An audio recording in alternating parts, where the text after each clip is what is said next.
large group breaking through the fence surrounding the statue of former President Andrew Jackson. Will you shut up, man? And Corn Pop was a bad dude.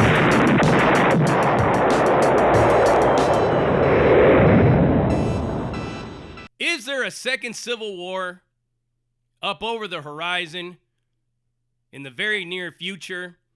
Is there already a civil war going on? Is the writing on the walls? Are the signs all around us? Let's go ahead and tackle this one right here because it's pretty complicated if you haven't really noticed what's going on or if you don't see everything through your third eye. If you don't see the esoteric signs of everything that happens and what people say and how they act and what they do in this celebrity elite power structure, you would miss most of these key details. Now, I've said it from the gate, and a lot of people get mad at me. People tell me, how come I don't support Trump? And the other ones are telling me, how come I support Trump? It can't be both. I either support him or I don't. And I've always stuck to my guns and what I believe that the phenomenon that is Donald Trump, what it really is. He's a manufactured villain. He was used to serve a purpose, whether he thought he was doing the right thing or he knew he was the villain. And they were all working together since the jump. Who really knows? But what I do know is that all these big changes that would have really exposed this deep state and brought it out to the surface, none of that stuff was done. Hillary Clinton never got locked up. Barack Obama never got brought up on impeachment charges for spying and everything else that they said that he did, or the drone strikes, or the Fast and the Furious, or any of that stuff. The Bidens are still in full power. Hunter and his father, Corn Pop. Corn Pop's the president now. Kamala Harris was involved in a scandal of her own regarding Planned Parenthood and the selling of umbilical cords. I don't know how many of you knew about that, but yes, that was a thing for a minute. But all of it looks like conspiracy theory and tinfoil hat shit because it never comes to light. They keep talking about it in the news, but they never actually do nothing with it. Now the big news is declassifying Obamagate. And if you go to Goebbels, Google, it'll tell you it's all bullshit. You got other channels out there talking about the Insurrection Act. It's already been invoked. It's already going on. Wait till the inauguration. Watch. A bunch of people are going to get arrested. How come we haven't seen Nancy Pelosi in days? You want to know why you haven't seen Nancy Pelosi in days? Not because she's arrested or she's been, dethroned or anything like that. It's because they believe that there is a real concern, a threat on her life. That's why you ain't seeing her. Don't bite into all the bullshit. I mean, it's really easy to figure it out if you use your head. So Trump, since the beginning, was talking about lock up Hillary, lock her up, lock up the Bidens. None of it's ever happened. No charges have ever been brought up to them. They had complete control of the government for 2 years. The Republicans did in 2017 and did nothing with it. No charges against Hillary. None of this with the spying or anything. It actually went the other direction with the Mueller probe and everything. Nothing ever came of that. It was a big fat nothing burger, as you know. So now we have all this that's going on where people believe that you need to choose a side. I listened to Dan Bongino the other day, and he said, you're going to need to pick a side when it comes to your front door. Do I really? Well, let me tell you what I believe for myself. You don't have to follow this, but this is what I do. I am a completely independent, objective, outside observer looking in, and I see two sides that don't have all of my interests at heart. I'm a formerly incarcerated man. I've spent most of my life in and out of prisons. I changed my life all the way around. I pay my taxes. I work. Not one single infraction when I was on federal probation. But yet I don't see anything on either side that says that all my constitutional rights should be restored, that I should be elevated from the second-class citizenry that I'm in to being an equal citizen like all of you. Neither side's telling me that, so I don't have no use for joining either side. I will continue to push for complete equality, civil rights, and everything like that, and some kind of a resolution for unity so that we can all come together and figure this thing out. That's why I don't go after like Trump. I don't believe that it's worth my time to talk bad about a manufactured villain and be with the rest of the collective herd. Just don't see the point in it.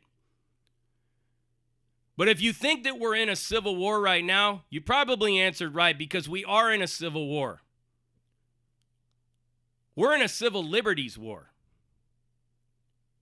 Censorship is going on and it shouldn't be going on. The one thing that I could say, I do not agree with censorship. I don't care what it is that you're saying. If you don't physically harm somebody, you can't make anybody feel any kind of way with your words that they don't already feel inside. Yeah, you may go on a speech, you may talk about rising up against the system, and you may push somebody to act. But the person that act, that's on them. That's what freedom of speech means. The First Amendment protects your speech. So when they censor people off of Twitter and places like that, Google, any other platform, and you have everybody, all their apologists and defenders saying it's a private company, they can do whatever they want. If they don't want you to be on there, you can't be on there. Okay. I guess the same goes for the bakers that choose not to bake a cake for a same-sex couple, right? It's their business. They could do what they want. Yet the same side that says it's okay to censor is the same side that's pushing for that bakery to be shut down. How about during this pandemic, this biological attack that the celebrity elite power structure has foisted upon us all? Say I got a barber shop in the middle of Los Angeles. I'm a private business. You can't tell me what to do. I'm staying open. If these people want to come into this barber shop and then everybody gets COVID in there, hey, man. It's a private business. You can't tell me to close my doors. You see where I'm going with this? That is what makes it a civil liberties war. Maybe not a civil war, but a civil liberties war. One side has completely monopolized the whole entire social network and tech. The techocracy is what they call it.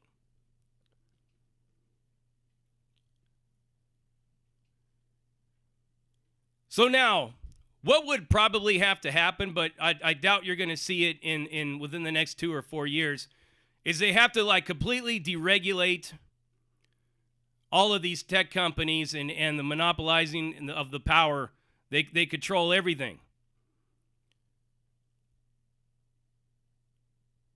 So they are actually violating people's freedom of speech. If there is no other remedy forthcoming, it violates freedom of speech. That's the one thing a lot of you don't understand about constitutional law. For those of you that believe that it's Twitter's right to do whatever they want, it's Google's right to do whatever they want. Well, if Google has monopolized the whole entire world of the web, everywhere you go, you can't get past Google. If they got a monopoly on it, well then they have an obligation to ensure that constitutional rights are protected.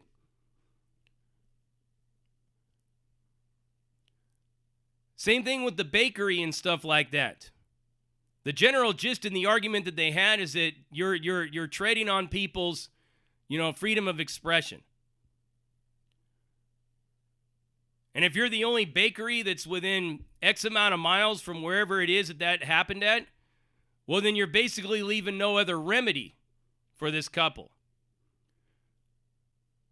You have to understand, these are how people argue law. not opening business during a pandemic is because they have listed it as a pandemic.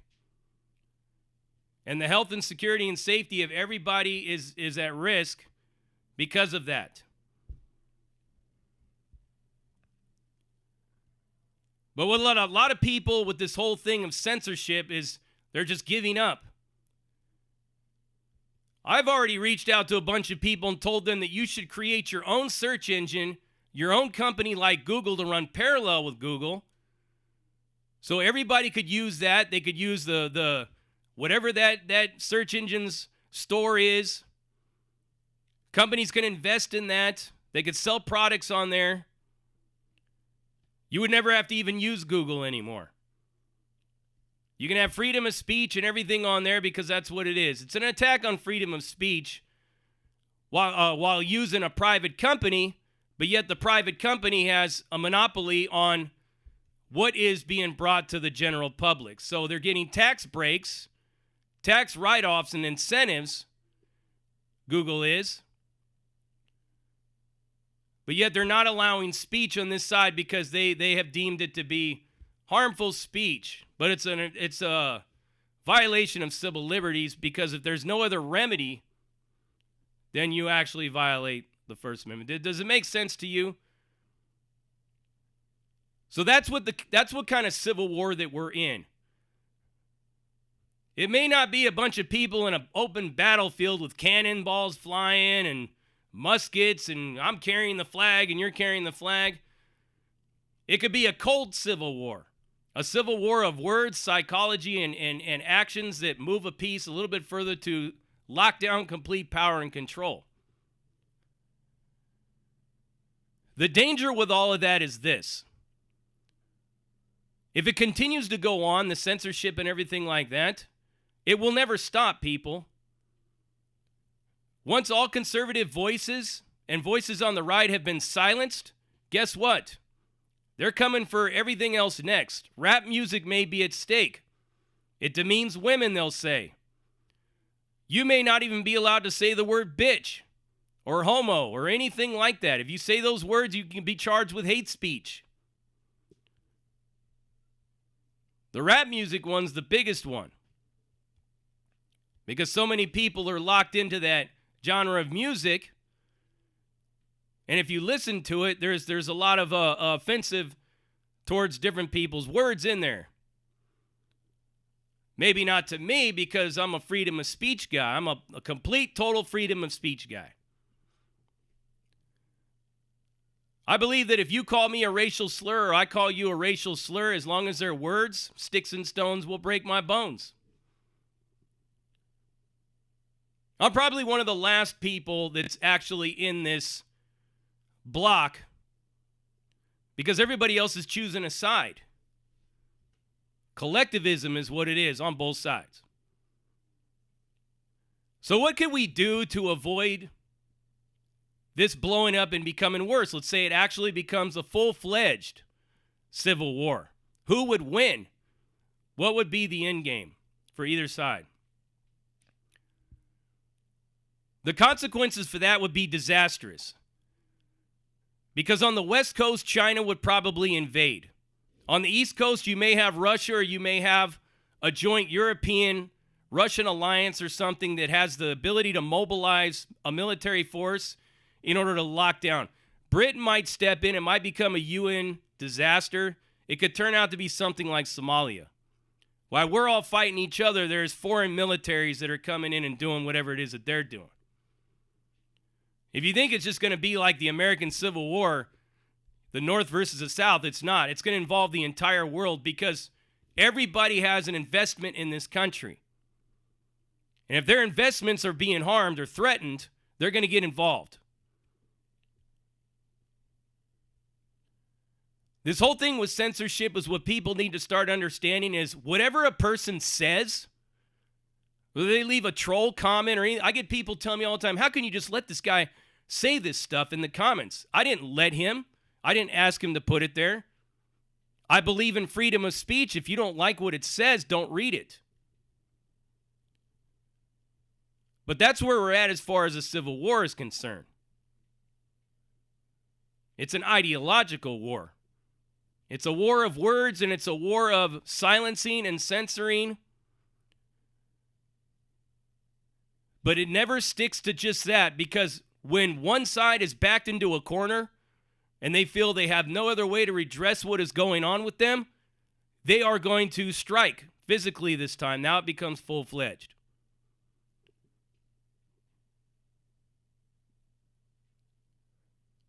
So here we are. We're on the brink of some dramatic shift going in one direction or the other. The reason why I say I'm not with all this impeachment bullshit is because you got 6 days until the inauguration. If you want to impeach the man for listed crimes, stuff that you actually know is legit, then do it. But that's not why they're doing it. They're doing it because they don't want him to run again in 2024 because they're scared that they might lose. And they might. With everything they're doing with censorship and everything like that, there's people that are on the left. There's Democrats, social democrats in Europe, Angela Merkel, the president of Mexico. Australia is thinking about banning Twitter and Google. Anytime you silence somebody or you kill somebody, you have turned them into a martyr at that point. These people are martyring Donald Trump. His popularity is going up. You may not notice it because the only search engine you have to find these things are on Google, of which is in conspiracy with the censorship crowd. So I'm not going to attack any of these companies. I'm not going to tell them what they're doing is wrong. They have a right to do whatever they want, but they also need to be aware of the consequences for their actions. My whole thing is the more you censor, the more you make a movement grow. The more the movement grows, the harder it is to control. And once it becomes out of control, the aftermath is something none of us want to explore. Go ahead and leave me a comment and tell me what you think about this one right here. Till the next one.